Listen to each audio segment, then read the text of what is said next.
Yo sé, porque nunca regresamos a la luna. Mi abuelo era piloto de combate. A pesar de que siempre se mostraba distante, yo lo quería. Cuando crecí, me di cuenta de que él siempre estaba alerta, siempre buscando señales de peligro. A eso se le suele llamar neurosis de guerra, TEPT. Tiene varios nombres. Mi madre me contó que él no solía ser así, que él cambió cuando llegó de Vietnam.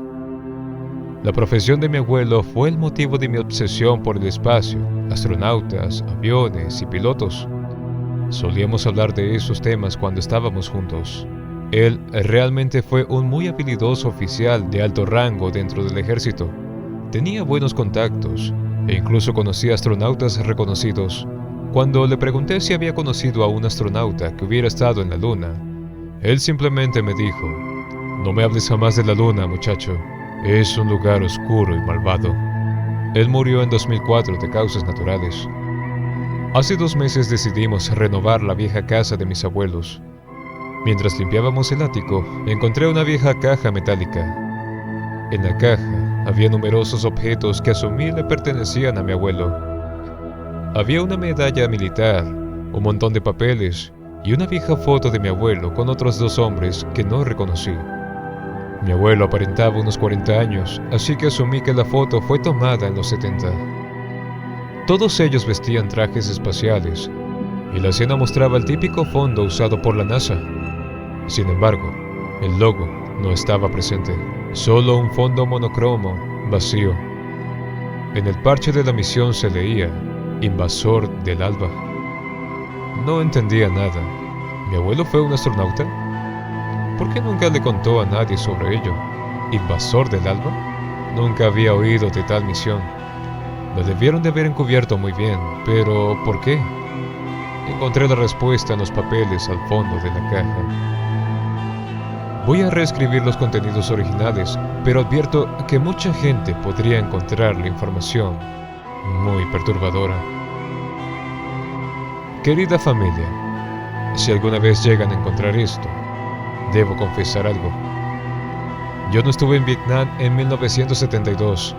Se suponía que no lo podía comentar a nadie, pero si encontraron esto, probablemente ya no importe.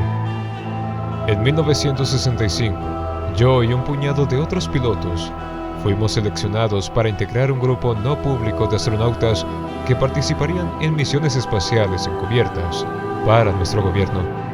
No tendríamos la gloria y la fama de los astronautas regulares, pero nuestro país nos necesitaba y allí estuvimos para servir. A inicios de 1972, se nos dijo que por un periodo no específico de tiempo, nuestro país había tenido un satélite secreto orbitando la Luna. Nunca nos dijeron qué hacía o por qué lo habían enviado. Solo se nos dijo que hacía unas semanas había colisionado en la cara oculta de la Luna por motivos desconocidos y que la información que contenía era crucial.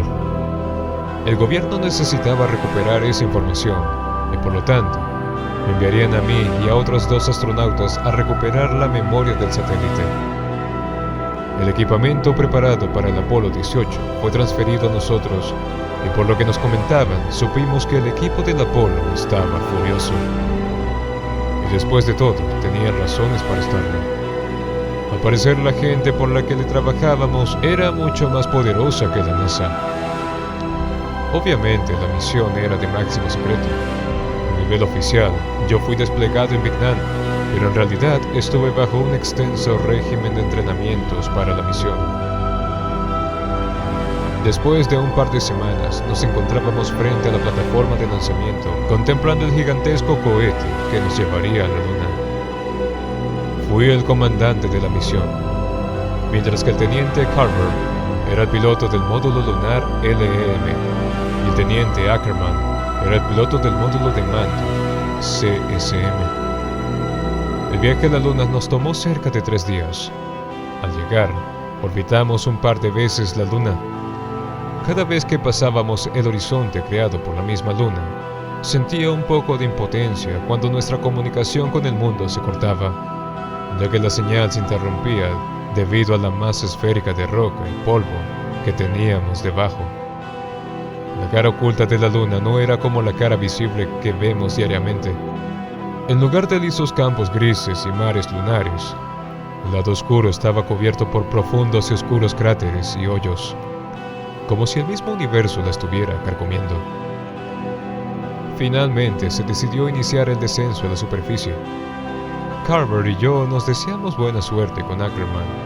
En el módulo lunar llamado Caronte, nos separamos del módulo de mando llamado Trinity. Tras anunciar Caronte ha alunizado, nuestra respuesta no fue aplausos y vítores, simplemente felicidades Caronte. Comunicaré la noticia al otro lado. Cuídense allá afuera, muchachos. Y así fue como nos quedamos incomunicados del resto del mundo. Ackerman era nuestro único vínculo. Mientras él sobrevolaba la cara visible, podía comunicarse con nuestro comando en la Tierra, y mientras estaba en el lado oculto, se podía comunicar con nosotros. Nunca con ambos al mismo tiempo. A pesar de que el periodo orbital del módulo de mando era de 2 horas, estábamos en contacto solo por 35 minutos cada órbita. Alunizamos en un plano liso dentro de un enorme cráter. Contrario a la creencia popular, el Sol sí brilla en la cara oculta de la Luna, de la misma forma que brilla en la cara visible. La cantidad de luz depende de la fase lunar. Aún brillaba la luz del día en el lugar del alunizaje, pero sabíamos que oscurecería en un par de horas. Sentía emoción y curiosidad por lo que nos deparaba este mundo extraterrestre. Esperamos 1 hora y media para la autorización desde la Tierra para poder continuar. Mientras esperábamos por Ackerman, preparábamos nuestros trajes. El comando les envía sus felicitaciones. Pueden proceder con la recuperación. Todo estaba en un silencio sepulcral mientras daba mis pasos en la superficie lunar. Traté de decir algo inspirador, pero esos tiempos ya habían terminado. Con la ayuda de Carver, armé el rover y tras plantar nuestras banderas al lado de nuestra nave, condujimos y nos alejamos. Mientras manejábamos a través de la superficie, vi lo que pensé era un flash, como un brillo reflejado por algo metálico en la distancia, ya que era común ver centelleos de luz debido a fenómenos físicos causados por la radiación del espacio con la interacción de nuestros ojos. No le presté mayor atención y pronto me olvidé de lo que vi. Tras haber manejado por un par de horas, llegamos al lugar donde cayó nuestro satélite e inmediatamente notamos que algo no andaba bien. Había docenas de huellas alrededor de la sonda que conducían a 2 senderos que se perdían en la distancia. ¿Pero qué demonios es esto?, preguntó Carver sin creérselo. No lo sé, pero parece que alguien tomó lo que vinimos a buscar, respondí. Tanto los senderos como las huellas eran diferentes a las nuestras. Quien fuese que hubiera tomado la memoria del satélite no estaba en la Luna bajo bandera estadounidense. Como me esperaba, no encontramos la memoria. Hallamos el lugar donde se suponía que estaría, pero no estaba. Por suerte, estábamos al contacto con Ackerman, así que le comunicamos nuestros hallazgos. Esto no tiene ningún sentido. ¿Quién se la llevaría? ¿Los rusos? Ellos ni tienen un programa lunar. Si es que alguien lo tomó, ¿cómo es que no nos dimos cuenta? ¿Cómo los rusos llegan a la Luna sin que lo notemos?, respondió. Hasta donde sabemos, los rusos no saben que estamos aquí. ¿Sabes eso?, dijo Carver en la radio. Seguiremos ese sendero, dije yo y corté su conversación. ¿Están seguros de esto?, preguntó Ackerman. Coño, yo no estoy seguro acerca de esto. Estamos obviando algo importante aquí, pero yo haré lo que hagas, jefe, respondió Carver. Sí, la información de ese satélite es tan importante como para que 2 países envíen gente a buscarla. Tenemos que saber qué le pasó, respondí. Copiado, Caronte. Informaré de su paradero al comando tan pronto como pueda. Mucho cuidado. Nuestro oxígeno estaba a la mitad de su capacidad, pero continuamos decididos de poder resolver este misterio. No pasó mucho tiempo hasta que vi algo en la distancia. Mientras nos acercábamos, noté que había otra nave espacial. Su diseño era diferente a nuestro módulo y estaba decorada con una bandera de la Unión Soviética. No pude explicar el porqué, pero sentí que había algo muy extraño con esa nave. si realmente había rusos en la luna, ellos habrían captado nuestras comunicaciones, así que no tenía sentido que se escondieran. Nos comunicamos con el módulo soviético no identificado. Somos la tripulación del invasor del Alba. Por favor, respondan. Sabemos que están aquí. Los tenemos a la vista. Nada. Intentamos comunicarnos con ellos en múltiples ocasiones, tanto en ruso como en inglés, pero solo recibíamos silencio como respuesta. Nos acercamos más a la nave y entendí por qué la hallaba tan extraña. Lucía como si llevara mucho tiempo allí. No pudimos ver mucho del interior, ya que las ventanillas habían sido cubiertas con algo desde el interior. Nos quedamos sin aire. No me gusta esto, Miller. Deberíamos regresarnos ahora, dijo Carver con incomodidad.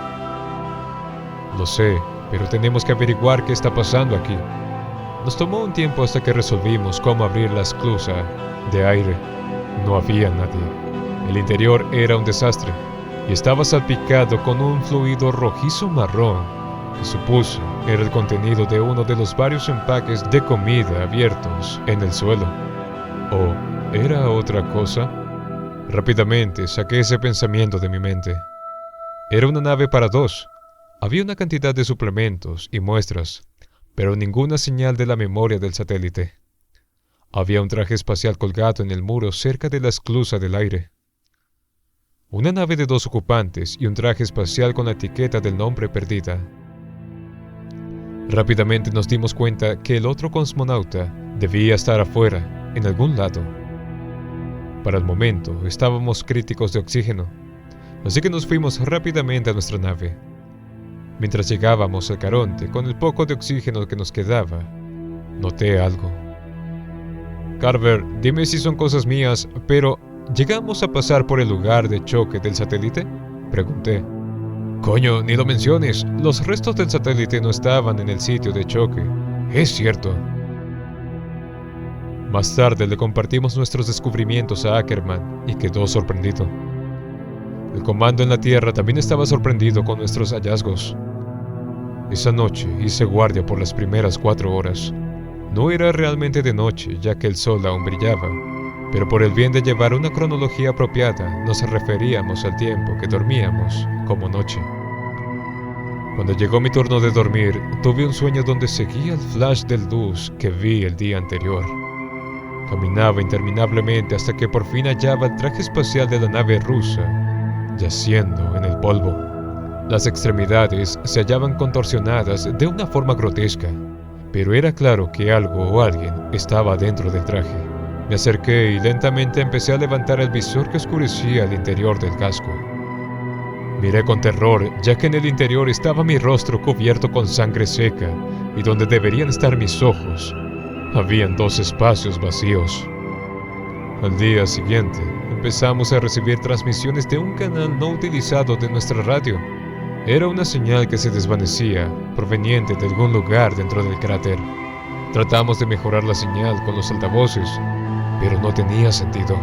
Era simplemente un sonido repetido, similar al de una persona vocalizando el sonido de una sola letra o vocal prolongada, cerca de 3 segundos seguidos, por una pausa del mismo tiempo. Estaba muy distorsionado, y no era un bucle claramente, ya que cada sonido era ligeramente diferente al otro. Comimos y nos preparamos otra vez para la caminata lunar. Estaba más oscuro que el día anterior. El sol seguía brillando, pero continuaba con su lento trayecto bajando el horizonte. Seguimos la fuente de la señal por cerca de 1 hora, cuando encontramos algo yaciendo en el polvo frente a nosotros. Me puse tenso mientras miraba más de cerca para ver qué era. Era un traje espacial, igual al que estaba en el módulo ruso. Bueno, parece que encontramos a nuestro amigo perdido, dijo Carver sin poder creerlo. Yo no dije nada. Me levanté apresurado del rover y lentamente me acerqué al traje. ¿Qué estás haciendo, Miller?, preguntó Carver. Justo cuando estaba por abrir el visor, el traje cobró vida y agarró mi mano. A través de nuestros trajes viajó el sonido y pude oír Pomojite, que significa ayuda en ruso. Lo llevamos a nuestro módulo. La insignia de su traje lo identificaba como Tarkov y se encontraba en shock hipóxico. No sé por cuánto tiempo o por qué estuvo abandonado allí, Solo sabía que él era afortunado de estar vivo. Durante las siguientes horas estuvo perdiendo y entrando en conciencia. Eventualmente despertó. Nuestro ruso era malo, pero afortunadamente él tenía un nivel de inglés que nos permitió entendernos. Él no recordaba por qué se encontraba allí, tampoco qué le había pasado a él y su tripulación, y tampoco cuál era su misión. Cuando le eché un vistazo a la ventana, noté que nuestra bandera había desaparecido. No habían huellas, era como si hubiera desaparecido.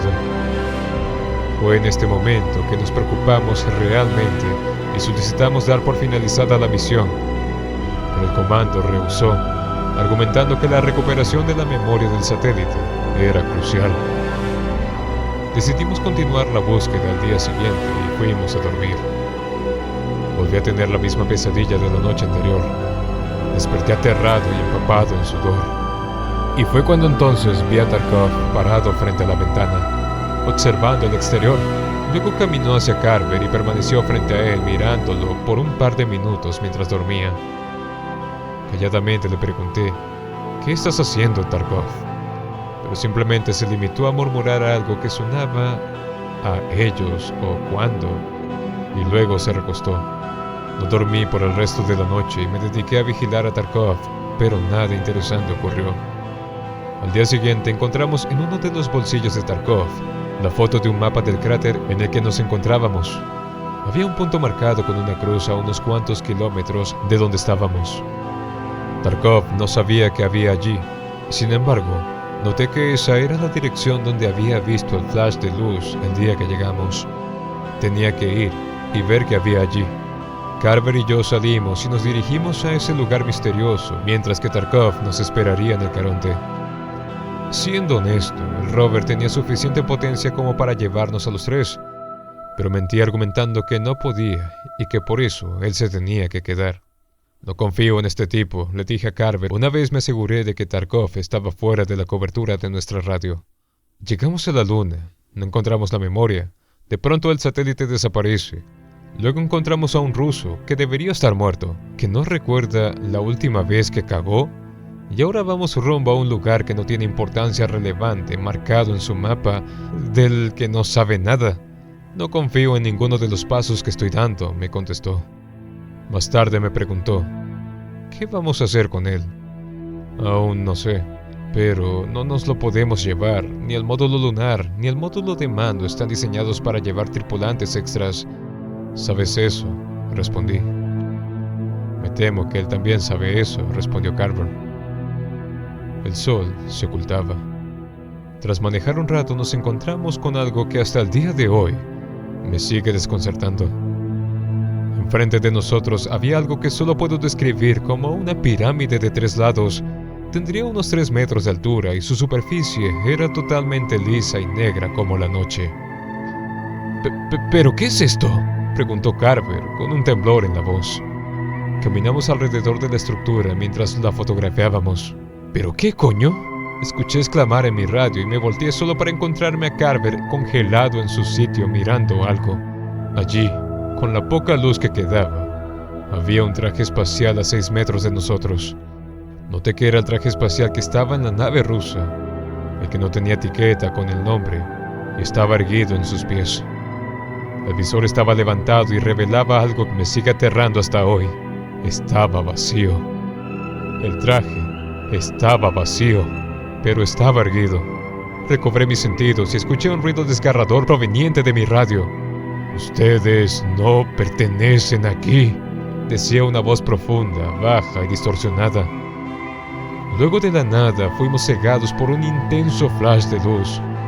Cuando me recuperé, el traje había desaparecido. «¿Te encuentras bien, Carver?», le pregunté. Al principio estaba silente, luego me dijo: «Que se joda la NASA, que se joda el ejército. A la mierda con el satélite y esta misión de mierda. Me quiero ir de aquí, ya». Sin tener que debatirlo, corrimos hacia el rover y nos regresamos al Caronte. Al llegar de regreso, ya el sol se había ocultado. Todo estaba casi de un negro abismal. La esclusa de aire estaba abierta y Tarkov estaba frente al módulo lunar en su traje. Maldita sea. En el apuro nos habíamos olvidado completamente de él. Me acerqué a él y empecé a decirle: «Escucha, Tarkov, hay algo que tengo». Me detuve cuando noté que él estaba sosteniendo algo detrás de su espalda. Pero ya era muy tarde. Me golpeó con una barra afilada. Mi cabeza golpeó el interior de mi casco y caí aturdido al suelo. Cuando el zumbido en mis oídos cesó, lo vi a él y a Carver peleando en el polvo. Me levanté y me abalancé sobre Tarkov. Nos arrastramos unos metros. Antes de poder levantarme, él ya estaba encima mío. Forcejeamos y justo antes de que pudiera quitarme mi casco, lo golpeé en la cabeza con una roca. Su visor se agrietó y mientras el aire se escapaba de su traje, yo me levanté y agarré la barra. Estaba manchada de sangre. Tarkov se abalanzó hacia mí, pero lo apuñalé en el pecho con la barra. Cayó sobre mí y cuando nuestros cascos se tocaron, me dijo con el poco aire de sus pulmones: «Él no es tu amigo. Sigue la voz». Me levanté y me aproximé donde estaba Carver. Vi que su traje estaba agujereado en la zona del muslo y sangre brotaba de allí hacia el vacío. Cuando lo introduje dentro del caronte, noté que nuestro kit de primeros auxilios había desaparecido. Él sangraba mucho. Pude detener un poco el sangrado, pero tenía que recibir más ayuda. Temía que, si despegábamos, él se pudiera desangrar más rápido en gravedad cero. «Había un kit médico en el módulo ruso, ¿no?», dijo. «Sí», respondí. «Miller, tienes que ir y conseguirlo». «Mierda. No queda muy lejos de aquí, ¿verdad?» «No, está cerca. ¿Estás seguro de poder aguantar mientras regreso?», le pregunté. «Sí, dale, rápido». De tal forma que volví a seguir. «No te me mueras, Carver. Esa es una orden», dije antes de irme. Como le había dicho, no me tomó mucho llegar al módulo ruso. Sin embargo, sentí que pasaron eras. A lo largo del viaje esperé a que algo se me lanzara encima desde la oscuridad. No me sorprendí cuando vi que el traje que estaba colgado en el módulo ya no estaba allí. Aún así, sentí un escalofrío que me recorrió la columna. Agarré el kit médico y me regresé lo más rápido que pude. Sin embargo, no pude dejar de pensar en las últimas palabras de Tarkov. «Él no es tu amigo. Sigue la voz». Luego cambié el canal de mi radio y sintonicé el de la voz incomprensible. Transmitía. La voz seguía transmitiendo. Me di cuenta de que la señal era más fuerte en una dirección. «Sigue la voz», me dije a mí mismo. ¿Era esta la voz a la que Tarkov hacía referencia?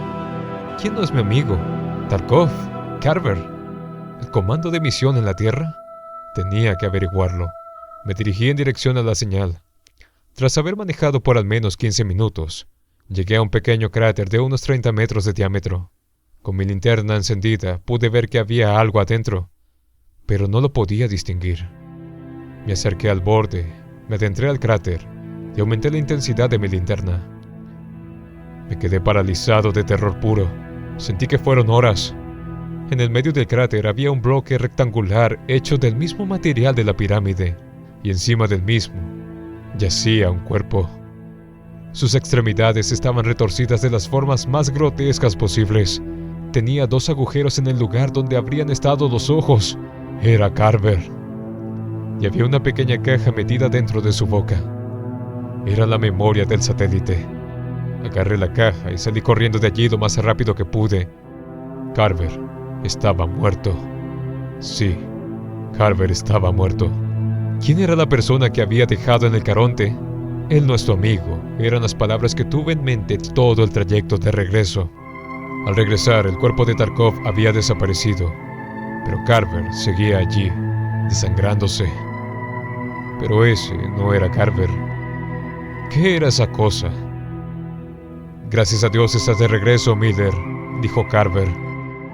El no Carver.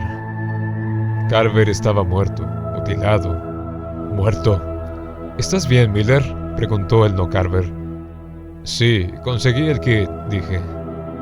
Él no podía enterarse de lo que yo sabía. Esa cosa no podía enterarse. Traté sus heridas y el sangrado se detuvo. Le ajusté los cinturones y luego me ajusté los míos. No le conté que había encontrado la memoria. Esa cosa no podía saberlo. Con el rugir de la maquinaria bajo nosotros, el caronte se dividió en 2 y la cabina de tripulación despegó hacia el vacío, mientras que las patas del módulo se quedarían incrustadas en el polvo lunar eternamente. Ahora he escrito en varias ocasiones que he sentido pasar los minutos como si fueran horas. El ascenso y encuentro con el módulo de mando nos tomó poco más de 12 minutos, pero sentí como si hubieran sido décadas. Quería gritar tan duro que mis pulmones se reventaran. Quería vomitar, pero no podía, porque si no, esa cosa me descubriría. Yo quería desmayarme, pero no podía. Tenía que salvar a Ackerman. Tras lo que me pareció una eternidad, nos acoplamos con Ackerman en el Trinity. A lo largo de toda la travesía lo mantuvimos informado, pero encontrarnos era diferente. Estaba asustado. Pero yo estaba asustado mucho más que él. Él no sabía que Carver era un no Carver, pero yo sí. Me desabroché primero y empujé a Ackerman fuera del túnel de acoplamiento. Luego pateé en la cara a no Carver justo cuando nos seguía, y me apresuré a encerrar el túnel de acoplamiento. ¿Pero qué coño haces, Miller? ¿Qué es lo que te pasa?, gritó Ackerman y me empujó contra la pared del módulo. No la abras, Mike. Ese no es Carver. Esa cosa en el módulo lunar no es Carver. ¿Lo entiendes?, le grité con dolor. A pesar de ser un soldado experimentado en batalla, Ackerman rompió en llanto. Floté a su lado y tomé mando de los controles. Antes de desacoplar el Caronte, le eché un vistazo a la ventana del túnel de acoplamiento por última vez. Allí estaba, una cosa con el rostro y cuerpo de Carver, pero no era Carver, y nos miraba. Sus ojos estaban imperturbables y eran negros como la mismísima noche. Luego abrió su boca de una forma que simplemente no era humanamente posible y emitió un ensordecedor chillido que solo puedo aspirar a olvidar algún día. En un segundo, todo se sumió en un absoluto silencio, mientras que el Caronte se separaba del módulo de mando y se iba a la deriva en el espacio. Ackerman y yo no nos dijimos nada durante el viaje de regreso a la Tierra. Una vez llegamos al planeta, fuimos puestos en cuarentena por meses. Nunca se nos explicó qué fue lo que pasó en la misión. Nunca supe qué había en la memoria del satélite. Y siendo honesto, no quería saber nada. No tras todo lo que había vivido. Pero al parecer, el contenido fue suficiente como para que cancelaran todas las misiones a la Luna y más allá. Eventualmente nos liberaron y nos aclararon que nunca habláramos de lo ocurrido. Desde ese día no volví a ver a Ackerman. La única vez que hablé acerca de él fue cuando un par de hombres con traje llegaron a mi casa, un día, un par de años después de la misión. Capitán Miller, ¿ha estado usted en contacto con el teniente Ackerman últimamente?, me preguntó uno de ellos tras habernos saludado. No he vuelto a escuchar o hablar con él desde la misión. ¿Pasó algo?, les dije. Lamento informarle que el teniente Ackerman fue hallado muerto en un bosque cercano el día de ayer. Me tuve que sentar. No lo conocía mucho, pero pasamos un tiempo considerable de tiempo juntos, entrenándonos y pasando por muchas cosas. Así que para mí, él era un amigo. Pobre Mike. ¿Cómo murió?, pregunté. No lo sabemos aún, pero tenía múltiples fracturas en todas sus extremidades y sus ojos fueron extraídos. No puedo sacudirme la necesidad de saber qué más le pasó a mi abuelo y a sus compañeros. Espero que un día, lo más pronto posible, sea capaz de averiguar más acerca de la misión invasora del Alba. Si te encantan los relatos de terror, asegúrate de suscribirte al canal y dejar tus comentarios. No olvides activar la campanita para recibir notificaciones de nuevos relatos espeluznantes. Nos vemos en el próximo escalofriante episodio.